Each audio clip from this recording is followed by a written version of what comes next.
Petualangan mencari lokasi Istana Emas. Di sebuah desa kecil, yang dikelilingi oleh pegunungan dan hutan lebat, terdapat legenda tentang Istana Emas yang tersembunyi di suatu tempat yang tidak diketahui. Banyak petualang telah mencoba mencari istana tersebut, tetapi belum ada yang berhasil menemukannya. Seorang pemuda bernama Arya, yang memiliki rasa ingin tahu yang besar dan keberanian yang tak tergoyahkan, memutuskan untuk mencari Istana Emas tersebut. Arya memulai perjalanannya dengan mempelajari peta kuno dan cerita rakyat yang berkaitan dengan lokasi Istana Emas.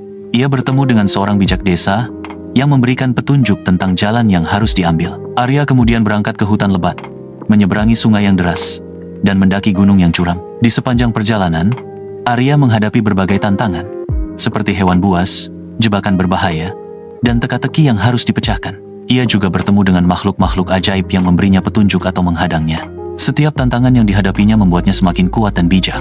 Setelah melewati berbagai rintangan, Arya akhirnya menemukan pintu masuk ke Istana Emas.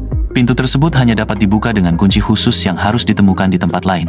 Arya berhasil menemukan kunci tersebut setelah memecahkan teka-teki terakhir, dan pintu Istana Emas terbuka dengan gemuruh. Di dalam Istana Emas, Arya menemukan harta karun yang tak ternilai dan keajaiban-keajaiban lainnya. Setelah Arya membuka pintu Istana Emas, ia tidak langsung masuk ke dalam. Ia mendengar suara gemuruh yang semakin keras dan tanah mulai bergetar. Tiba-tiba, seekor makhluk besar dan menyeramkan muncul dari dalam istana. Makhluk tersebut memiliki tubuh sebesar rumah, kulit yang keras seperti batu, dan mata yang menyala seperti api. Makhluk itu berbicara dengan suara yang mengguntur. "Siapa kamu dan apa yang kamu cari di Istana Emas?" Arya menjelaskan tentang pencariannya dan keinginannya untuk menemukan harta karun dan pengetahuan. Makhluk itu mendengarkan dengan seksama dan kemudian berkata, "Aku adalah penjaga Istana Emas. Aku telah menjaga istana ini selama ribuan tahun. Jika kamu ingin masuk ke dalam, kamu harus membuktikan dirimu layak." Arya membalas ala bacot lo monyet.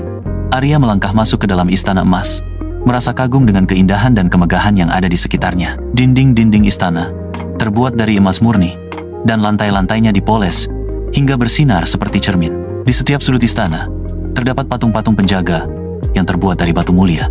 Akhir cerita Arya kembali ke desanya dengan membawa harta karunnya.